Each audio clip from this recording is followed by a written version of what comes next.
Today we're going to be going over some good examples of route running versus some bad examples of route running. So how this video is going to go down is I'm going to show a bad example of a route, a full speed example of that bad quote unquote route running, and then I'm going to talk about ways you can improve that route running and show you a correct way to do it. The first example of bad route running is going to be beating the drum at the top of the route. Now, this is a common thing that a lot of wide receiver coaches will tell their wide receivers at the top of the route to be able to slow down. You want to have your hands move as fast as you can, like you're playing the drums, and have your feet move almost like chatter and break down to be able to slow down. Now, honestly, that's a very outdated and old school method in my opinion. I think at the top of the route, you can be so much faster and have so much less wasted motion if you're more focused on being violent with your hip drop and changing your center of gravity as fast as you possibly can. So like, let's say for example, I'm running a comeback route, right? If I'm going up on a comeback route and like going into the break, what am I trying to make the DB think I'm doing? I'm trying to make him think I'm running a fade, right? I'm trying to get him to backpedal, trying to get him to turn and run. And if I get him to turn and run, I want to be able to create separation from this position. And that comes from me eliminating all wasted time at the top of the break. So when I'm going up to the break, as soon as he sees my hips start to sink and my hands and my feet start to chatter, what's he going to do? He's going to drive on the ball. So we have to be faster out of the break. So when I get up into the break, you want to almost pretend that there is a string attached to your chin. Somebody grabs the string and pulls it down as quick as you can. You want to get to that low center of gravity fast. That is how we decelerate fast. The quicker you get into the break, the quicker we're going to get out of the break. So I'm running, I want to pull the string, drop as violently as I can, and keep my hands natural. You don't want to beat the drum. You don't want your hands to go dead. You want to keep your hands natural in running so your feet stay natural in running so we can get out of the break quickly. Now we're going to get into a full speed example of how that should look. Now before we get into a full speed example of how you should break at the top of the route, we are going to be coming out to 14 states this offseason, you guys, for 2-day long QB and wide receiver training camp. So if you guys would like to train with myself, my staff of coaches, check out that very first link in the description below. Our next camp is going to be in Miami, Florida. Then we'll be coming out to Las Vegas, Nevada, Charlotte, North Carolina, Portland, Oregon, Dallas, Texas, Nashville, Tennessee, Chicago, Illinois, Buffalo, New York, Atlanta, Georgia, Houston, Texas, Philadelphia, Pennsylvania, Detroit, Michigan, Boise, Idaho, and Los Angeles, California. So again, if you guys would like to train with us, we're in one of those cities near you. Again, check out that very first link in the description below. Let's get to this full speed example. The second example of bad route running is going to be raising your pad level up right before you cut.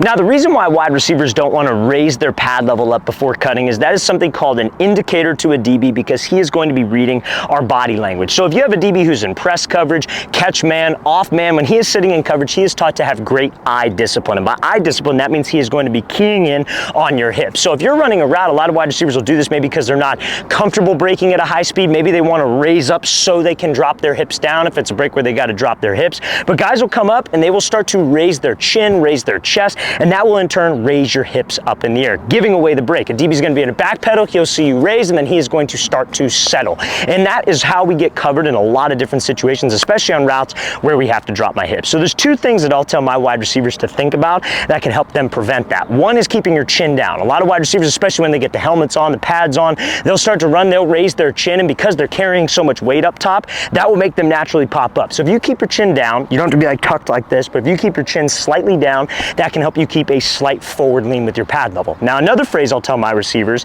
is you want to think about like you're pulling a sled. I'm sure all of you have seen people train where they have a sled attached to them and they're running sprints for speed. If you're pulling a sled, you're not going to be running like this. You're not going anywhere. So if you can think about pulling a sled and keeping your chin down all the way to the break point, that will help you maintain a good body language and pad level position. The next example of bad route running is going to be dragging your feet at the top of the route.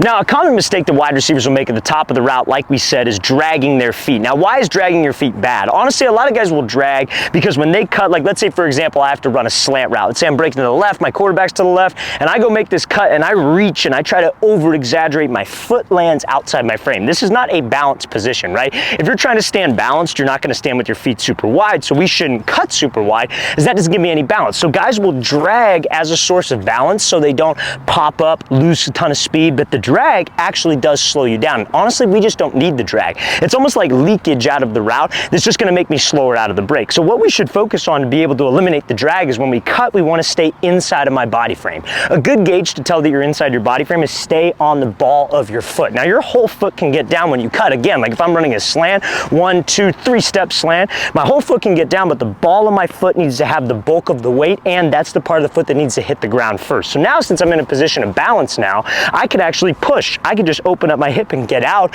rather than having to drag my foot to slow myself down, come to balance so I could get out of the break. So I'm gonna show you how that should look full speed. Focus on cutting on the ball of your foot, making sure that your knee is even with your head. If your knee is outside of your head, chances are you're too wide, and that's what usually ends up with the drag. The next example of bad route running is going to be popping up your chest on a press release.